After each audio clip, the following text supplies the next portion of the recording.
Kaixo neska mutilak eta ongi etorriak eta zuk zer askaltzen duzun zientzia asteko tailer hontara. Itziar naiz ni eta aurkezpen txiki bat egin nahi dizuet tailer honen inguruan. Nutrizio eta obesitate ikertaldeko ikerlaria naiz, EHUko irakasle ere bai. Eta bueno, ikertaldeko kideok tailer hau prestatu dugu nahi dugulako pixkat zuekin hausnartu, askaltzeko eta hamaiketakorako hartzen ditugun elikagai horiek osasungarriak diren edo ez direlaren inguruan, ea beste elikagai batzuengatik ordezkatu ditzakegun, pixkat osasungarriago egiteko askaltzeko eta hamaiketako momentu horiek. Eta besterik gabe, aurkezpen txiki bat egin nahi dizuet elikadurari buruz pixkat hitz egiteko. Ondoren bideo txiki bat ikusiko duzu elikagai desberdinek duten azukre kantitateaz jabetzeko, uste dut lagungarria izango zaizuela. Bestetik ere bai, errezeta batzuk ahalko dituzu deskargatu, errezeta horiekin askaltzeko eta hamaiketakorako alternatiba osasuntsuak prestatu ditzakezue, zuen familiaren edo zuen lagunen laguntzaz. Eta azkenik ere galdera txiki batzuk prestatu dizkizuegu ikasitakoa praktikan jartzeko, bai? Bueno, besterik gabe, has gaitezen tailerrarekin. Lehenik eta behin hurrengo galdera egin behar diogu gure buruari, zer hartu ohi dugu askaltzeko edo hamaiketakorako, ze elikagai mota hartu ohi ditugu, bai? Aukeretako bat oso erosoa eta asko gustatzen zaiguna opilak hartzea izango litzateke. Edozein formatutan, edozein okindegitan erosi dezakeguna, etxetik eraman, hauta beste. Ze hartzen dugu gehiago asko? Zuku komertzialak, zapore gozoa dutenak, asko gustatzen zaizkigunak, edo irabiaki desberdinak, batido moduko horiek, ez? Gaietak ere bai, askotan hartu ohi ditugu, gainera oso erosoak dira, eskolara eraman nahi baditugu, ja paketatuta datoz, eta asko gustatzen zaizkigu, gainera konturatzen bazarete normalean forma erakargarriak dituzte, gustatzen zaizkigu, eta bueno, bai, beste aukera bat izaten da.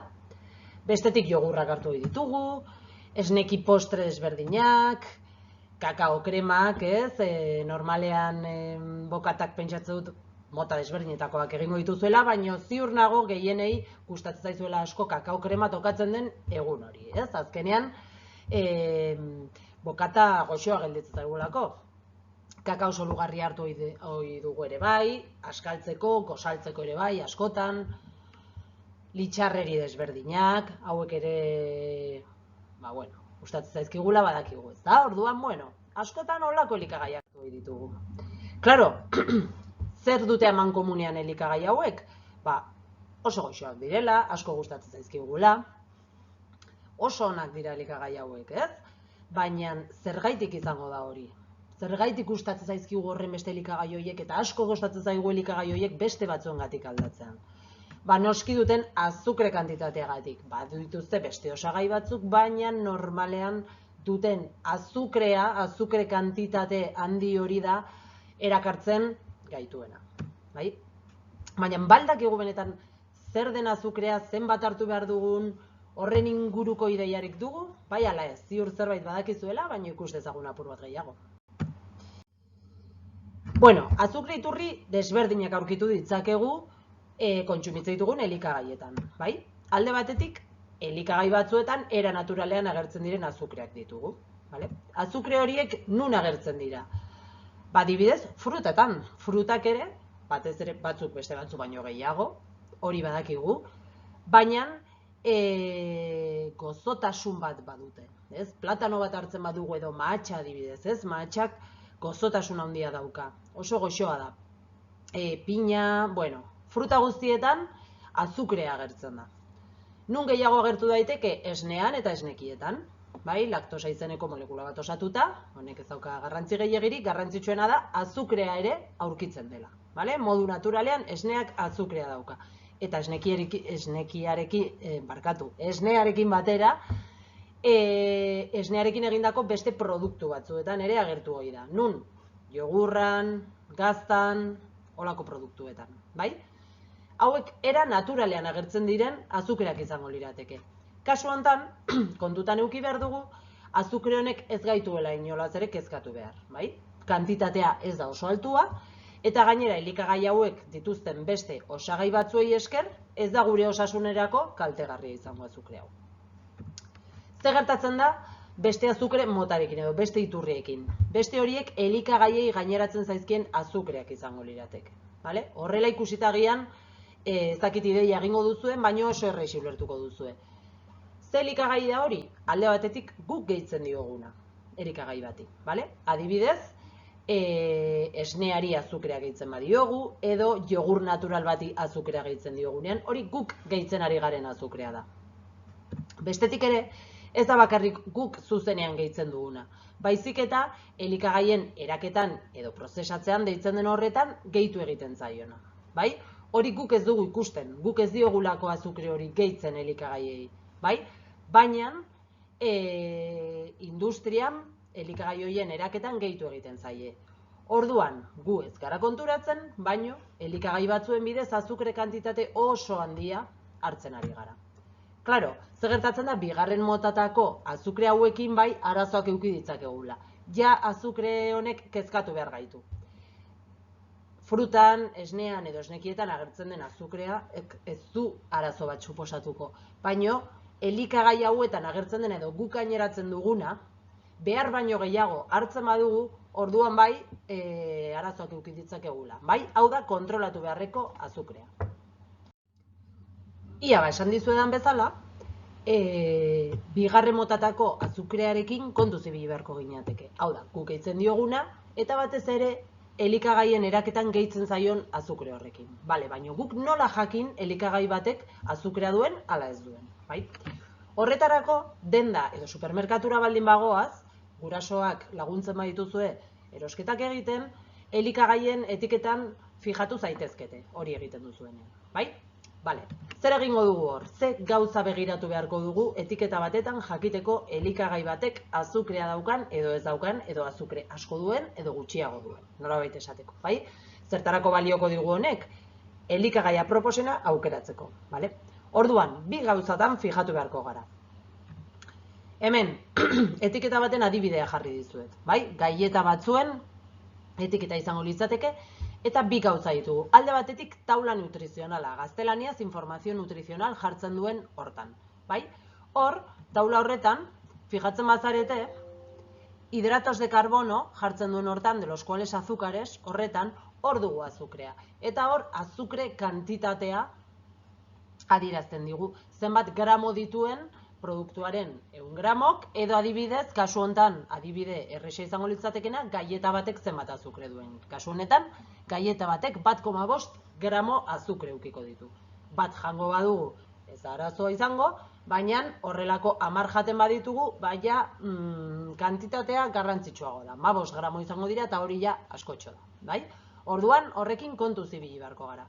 Zer gertatzen da, batzutan ez dela erresa jakitea, gramo horiek agertzen diren kantitate horiek asko diren edo gutxi diren. Orduan horretarako osagaien zerrenda ukiko dugu. Bigarren puntu hori. Osagaien zerrenda ingredientes jartzen duen hau izango da. Eta honetan fijatu gaitezke produktu bati bere prestaketan azukrea gehitu zaion edo ez jakiteko. Zer esan dizuet lehen? Fruta, barazki batzuek, esneak eta beste hainbat esnekik, adibidez gaztak edo jogurrak, azukrea dute forma naturalean, era naturalean.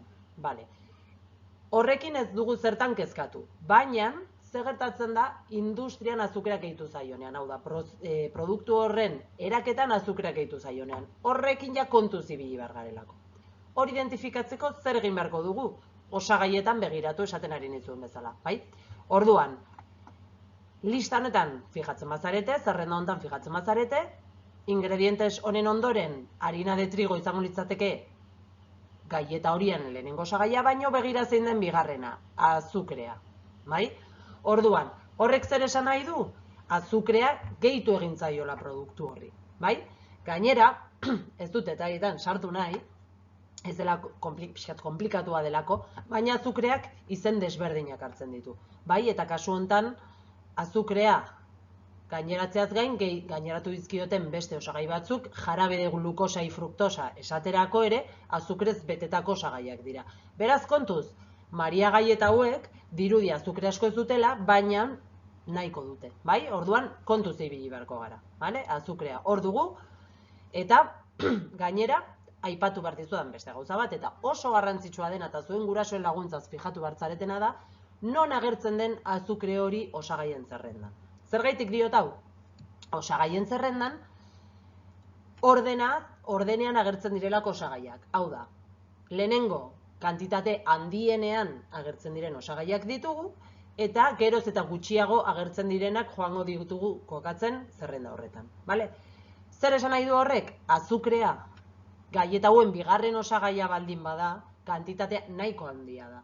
Egongo balitz hemen bukaeran, pentsa genezake, etzaiola kantitate gehiegirik gaineratu. Baina normalean azukrea bere alagertzen da listan, behar baino azukre gehiago gehitu ohi delako gaur egun elikagaietara. Ohitu garelako azukre askoko elikagaiak hartzen, asko gustatzen zaigulako azukrea, eta orduan guk produktu hauek erosteko industrian, prozesatze horretan, elikagaien eraketa horretan azukrea gehitzen zaiolako. Baina guk kontuz ibili behar gara. Ez du esan nahi ezin ditugunik inoiz kontsumitu, baina neurri hartu behar dira, horrenbeste azukreko produktuak. Adibide hau, uste dudan aurreko adibidearekin ulertu dela, beste adibidetxo bat jarriko dizuet. Modu horretan aplikatu dezakezu zuen gurasoekin erosketak egitera zoaztenean. Hemen bi etiketa eukiko genituzke. Edo bi etiketan osagaien zerrenda, hobesan da. Orduan, fijatzen mazarete, ezkerreko adibidean osagaietan kakaoa, urra eta azukrea dugu, baina orden horretan, lehenengo kakaoa, gero urra eta gero azukrea. Zer gertatzen da eskuineko adibidean. Lehenengo osagaia izango delako azukrea, gero kakaoa eta gero urra. Zer esan nahi du horrek? Bi elikagai hauen edo bi produktu hauen artean, itxura dauka kakao krema moduko bat izango dela, bokatetan erabili ohi ditugunak, ezkerreko adibidean azukre kantitatea apur bat gutxiago dela. Azukre gutxiago gaineratu diote produktu horri. Aldiz, eskuinekoan lehenengo osagaia da. Kakaoa edo urra baino gehiago azukrea dauka. Orduan, azukre kantitatea handiagoa izango da. Hortaz, bi horien artean zein aukeratuko nuke beti ere noiz behin jateko ze seguruen azukre askoko produktu bat izango da, baina horien artean azukre gutxien duen aukeratu beharko genuke. Seguru ere oso goxoa egongo dela berdin-berdin. Ezkerreko adibideko produktu hartuko nukenik, azukrea 3. postuan dagolako eta apur bat osasungarriagoa delako. Albada, konparatuta eskuineko adibidearekin. Ados, baina azaldu dizuedan guzti hori eta gero, eta jakin daia azukrea zer den, non aurkitu dezakegun, etiketan nola bilatu produktu batek zenbat azukre duen, jakin beharko genuke askarirako edo maiketakorako hartzen ditugun produktu horietan zenbat azukre dagoen, asko den, gutxi den, zenbakiak edo etiketan begiratzea ondo dago, baina batzutan zaila da kantitate horiek gogoratzea. Beraz, oso modu bisualean ikusiko dugu orain produktu guzti horietan zenbat azukre dagoen. Horretarako hurrengo bideoarekin utziko zaituztet.